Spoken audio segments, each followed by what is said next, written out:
অজু ছাড়া দরুদ শরীফ পড়া যাবে কিনা, মহিলারা বিউটি পার্লারে যাওয়া জায়েজ কিনা, গেলে কি গুনাহ হবে?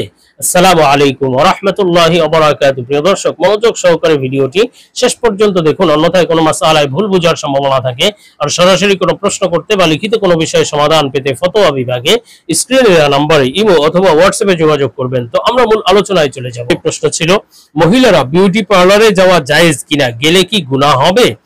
দেখুন, মহিলারা বিউটি পার্লারে যাওয়া যাবে কি যাবে না, জায়েজ কি জায়েজ না, এটা আসলে নির্ভর করে যে বিউটি পার্লারে গিয়ে সে কি কাজ করছে, কি করছে। এটা হলো একদিক। আরেকটি দিক রয়েছে যে বিউটি পার্লারে আসলে যাওয়াই উচিত নয়।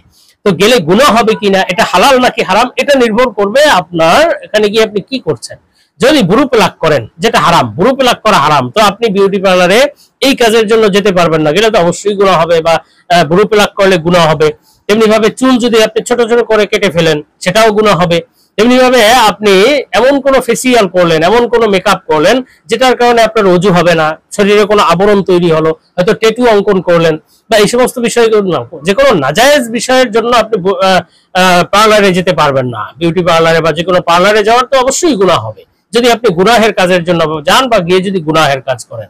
আর যদি আপনি এমনিতেই সাধারণ একটু মেহেদি দেওয়ার জন্য গিয়েছেন, একটু সাজগোজ করার জন্য গিয়েছেন, তাহলে এটা তো নাজায়েজ নয়, কিন্তু পূর্বেই বলেছি যে অনুত্তম, যাওয়া উচিত নয়। কেননা বিউটি পার্লারে আসলে যারা কাজ করে, এদের না থাকে কোনো পর্দা পুশিদার বালাই, না থাকে কোনো ইসলামের বিধিবিধানের বালাই। এরা যে যে আসে, ভুরু পেলাক করিয়ে দেয়, চুল কেটে দেয়, টেটু করিয়ে দেয়, বা বিভিন্ন ধরনের হারাম কাজে এরা জড়িত থাকে। তো এদের কাছে সাজগোজের জন্য না যাওয়াই উচিত। বরং আপনি যথাসম্ভব নিজের ঘরেই অথবা নিজের আপন জনের মাধ্যমে কিছুটা সাজগোজ করে নেন। বিউটি পার্লারে যাওয়া উচিত নয়। আর বেপর্দা নারীদের জন্য উচিত হলো বেপর্দা নারীদের সাথে পর্দা করা। যারা পর্দা পুশিদা করে না, তাদের থেকে পর্দা করে চলাটা উচিত। এটাই হলো আপনার ঈমান এবং রুহানি নূর সংরক্ষণ বা হেফাজতের মাধ্যম। আপনি বেপর্দা নারীর সাথেও পর্দা খুলবেন না বা বেপর্দা ভাবে চলবেন না, এতে আপনার রুহানিয়াত নষ্ট হবে, ঈমানের নূর নষ্ট হবে।